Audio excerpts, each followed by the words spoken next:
Could you be the guest I was expecting? I have something crucial to discuss with you. Please, can you spare a moment? As I was about to step into the restaurant, a woman in chef's attire, looking visibly anxious, approached me.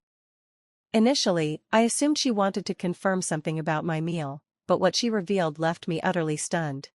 My name is Cheryl Ruth, and I'm a 33-year-old advertising professional. My career is demanding yet deeply fulfilling as I strive to create meaningful advertisements. I met my husband, Brian, at work. He's a year older than me, and we've been married for a year now. With two incomes, we share household responsibilities seamlessly, supporting each other and managing our busy lives. Our early interactions were strictly professional, but over time, we grew closer through personal conversations and discovered shared interests and values. It wasn't long before I developed feelings for him. Fearing we might drift apart once our joint project ended, I mustered the courage to confess my feelings. Despite my anxiety, Brian reciprocated, and we began dating. A year later, he proposed, and we got married. Before our wedding, Brian opened up about his past. He had been married before, but the union ended due to incompatible values. Though he carried some regrets about his first marriage, I understood his hesitations and reassured him that his history didn't define our future. My desire was to build a life with him, and I wholeheartedly accepted his past. Our married life has been a joy. We moved into an apartment conveniently located near our workplaces, and Brian's parents, who live nearby, have been incredibly supportive. Initially, I worried about potential conflicts living so close to my in-laws, but they've always been welcoming and kind, making our transition to married life smooth. Balancing work and personal time can be a challenge. On weekdays, our interactions are often limited to brief conversations over dinner. However, we make the most of our weekends, with cooking becoming one of our favorite activities. It's a necessity, too, given my dietary restrictions. I have a severe allergy to fruits in the Rosaceae family: strawberries, apples, pears, and peaches. The allergy developed unexpectedly in adulthood, starting with a terrifying reaction to strawberries that left me struggling to breathe. After tests confirmed the allergy, I had to accept that many of my favorite fruits were off-limits. Dining out has since become a challenge. Even when I think a dish is safe, hidden ingredients can pose a threat. Just a trace of these fruits can cause severe reactions, making me hypervigilant about verifying ingredients. This constant caution sometimes makes dining out feel like a burden, so I've grown to prefer eating at home. Cooking has become a haven for me, a joyful, safe activity that allows me to relax and enjoy meals. Brian and his parents have been incredibly supportive. My mother-in-law, having cared for her father with a severe wheat allergy, understands the seriousness of my condition. She took the time to learn about my dietary needs, ensuring every meal we shared was safe for me. "You shouldn't have to worry during meals. I'll make sure everything is safe for you," she once assured me, a gesture that nearly brought me to tears. Over time, I've developed a wonderful relationship with my in-laws, especially my mother-in-law, who treats me like her own daughter. Her empathy and efforts have made managing my allergies much less stressful. One memorable day, I received a promotion at work for spearheading a successful project proposal. It was a proud moment, made even sweeter when I returned home to celebrate with Brian and my in-laws. Their unwavering support has been a cornerstone of my happiness, both at work and in my personal life. I shared the exciting news of my promotion with my family, and they were all thrilled, especially my mother-in-law. To celebrate, she suggested we dine at an upscale restaurant located in a luxurious hotel, a place I had dreamt of visiting since my student days. Though excited, I hesitated. The restaurant's grandeur, coupled with my dietary restrictions, made me uneasy. "You don't have to hold back, it's such a joyous occasion.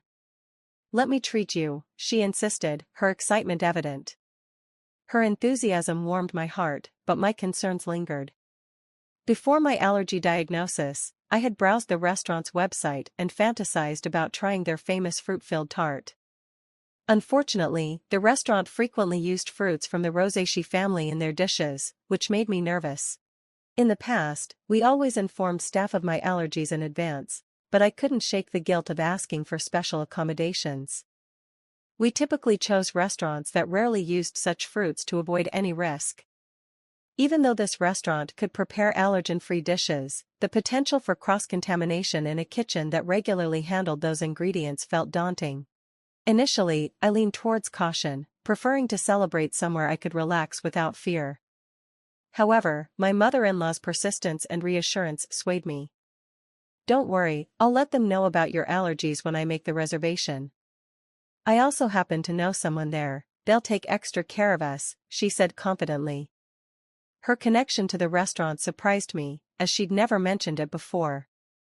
Coupled with her thoughtful approach, I began to feel more at ease. When I discussed it with my husband, he was just as surprised by her connection, but reassured knowing they'd be well informed. "It's a celebration of your success, make sure to enjoy yourself," he encouraged with a smile. His support, along with my mother-in-law's enthusiasm, finally convinced me to embrace the occasion. The lunch was scheduled for a weekday, so I took a half-day off from work. After completing my morning tasks, I dressed in a more formal outfit than usual, paying extra attention to my appearance. My colleagues noticed and wished me a wonderful time when they learned about my plans. When I arrived at the hotel, my mother-in-law was already waiting for me. Together, we made our way to the restaurant on the first floor. Thanks to her reservation, we were promptly escorted to our table, though we were informed of a slight delay due to the busy lunch hour. Understanding the popularity of the place, I decided to start with just drinks and wait patiently. Relaxed after finishing work and enjoying the warm company of my mother-in-law, I felt ready to make this celebration memorable. I ordered champagne, and my mother-in-law and I enjoyed delightful conversation, savoring the elegance of the restaurant. The ambience, paired with the superior taste of the champagne, heightened my spirits. Although I'd had champagne before, the glass I sipped that day felt special, perhaps because of the celebration or the allure of finally being in a place I had admired for years.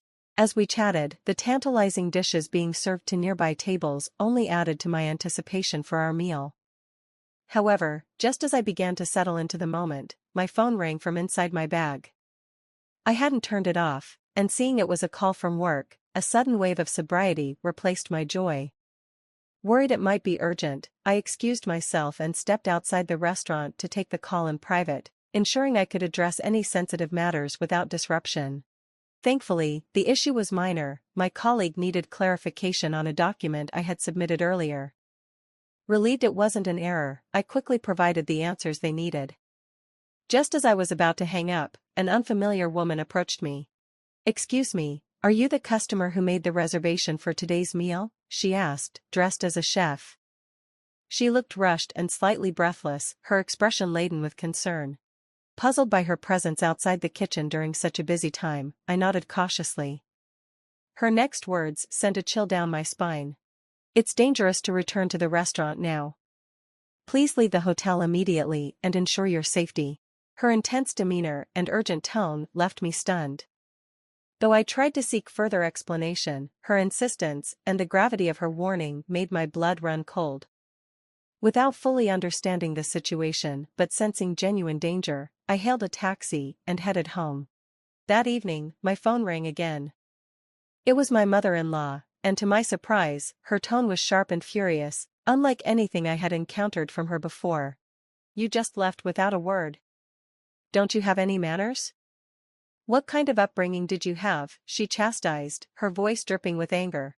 She was clearly embarrassed and upset that I had left abruptly, leaving her to handle the reserved special course alone. Her harsh words stung, and I realized the gravity of the misunderstanding. Yet what shocked me most was her lack of concern for my sudden departure. Instead of worrying about my well-being, she berated me relentlessly. "You've been silent this whole time. Don't you realize how wrong you were? You're not fit to be my son's wife," she raged. Her tirade even extended to criticizing my parents and how they had raised me. When she finally paused, I gathered the courage to speak. "You told me you informed the restaurant about my allergies when you made the reservation so I could relax. But the restaurant wasn't aware of my allergies. What happened?" Her silence was deafening. The truth was that the meal prepared for us that day contained ingredients I was severely allergic to, not only in the dessert but also in the main courses, hidden in marinades and sauces. The woman who approached me outside the restaurant had taken the reservation call from my mother-in-law and confirmed that no mention of my allergies had been made. She had noticed the allergy badge on my bag and decided to check on me just in case. If she hadn't warned me, I would have unknowingly consumed the food and suffered a severe allergic reaction. But the real revelation came next. The chef revealed that she was my husband's ex-wife, now working under the name Julia. Recognizing my mother-in-law and realizing I was her son's new wife, she intervened out of concern. Julia shared that my mother-in-law was notorious for her harsh behavior. During her marriage, Julia had lived with my husband's parents and endured relentless criticism from my mother-in-law, particularly when my husband or father-in-law wasn't around. Despite Julia's professional culinary skills, my mother-in-law found fault with everything she did, even discarding her dishes out of spite. Her account painted a starkly different picture of the woman I thought I knew. It wasn't just the sharp tone of my mother-in-law's phone call, it was the realization of her deliberate carelessness that shook me to my core. I had always seen my mother-in-law as a gentle and kind woman, but the events that unfolded revealed a very different side of her. The hostility she exhibited, hidden beneath a polished facade, forced me to reconsider the dynamics of my new family and how I should navigate these relationships going forward. Her true nature became more apparent as I uncovered her troubling history with Brian's ex-wife, Julia. After transitioning to a full-time housewife, Julia found herself financially dependent and under her mother-in-law's constant scrutiny. Trapped, isolated, and without evidence of her mistreatment, Julia eventually sought escape through divorce. Despite her lack of work experience, she leveraged her culinary training to build a career, rising through the ranks to become a skilled chef. However, her past resurfaced when my mother-in-law discovered her workplace and began demanding discounts under the guise of their connection. This pattern of manipulation hinted at a deep-seated behavior that extended to me. When I confronted my mother-in-law about failing to disclose my allergies during the restaurant reservation, she initially feigned ignorance, trying to shift the blame onto the staff. However, the restaurant's policy of recording calls meant her lie was easily exposed. Faced with the possibility of evidence, her composure shattered, and she confessed her resentment. "I despise how you outshine me. You deserve some pain," she admitted, her words cutting deeply. This shocking revelation made it clear that her envy had driven her to put my life at risk. To address the situation, I decided to involve my family and Brian. In the presence of my parents, we confronted her with the recorded evidence. When Brian heard her incriminating statements, he was furious. "I can't believe you would do this, Mom," he said, his voice tight with anger. Her desperate attempts to explain fell on deaf ears as Brian declared, "We're cutting ties. I don't even want to think of you as my mother anymore." The fallout was swift. Brian informed his father, who was equally enraged and decided to separate from her. Left with no support system, she was evicted from their home. Her husband, showing a final act of pity, paid for a small apartment's first month's rent and told her to fend for herself. However, she continued to cling to us, even barging into our house one day to demand money. Brian firmly sent her away, making it clear she was no longer welcome in our lives.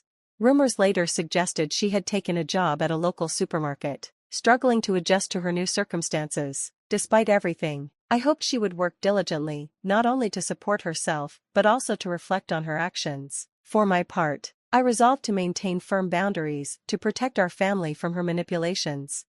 In the aftermath, Brian reached out to Julia to apologize for not recognizing her suffering during their marriage. She assured him she had moved on, now happily dating someone else. Surprisingly, Julia and I became friends through this ordeal. As career-oriented women, we found common ground and mutual respect, unclouded by her past relationship with Brian. To celebrate my promotion and reaffirm their support, Brian and his father hosted a party in my honor. Their thoughtful gesture reminded me of the strength of our bond and my resolve to continue thriving, free from the shadows of my former mother-in-law's interference. The experience, though painful, ultimately strengthened my confidence and the foundation of our family.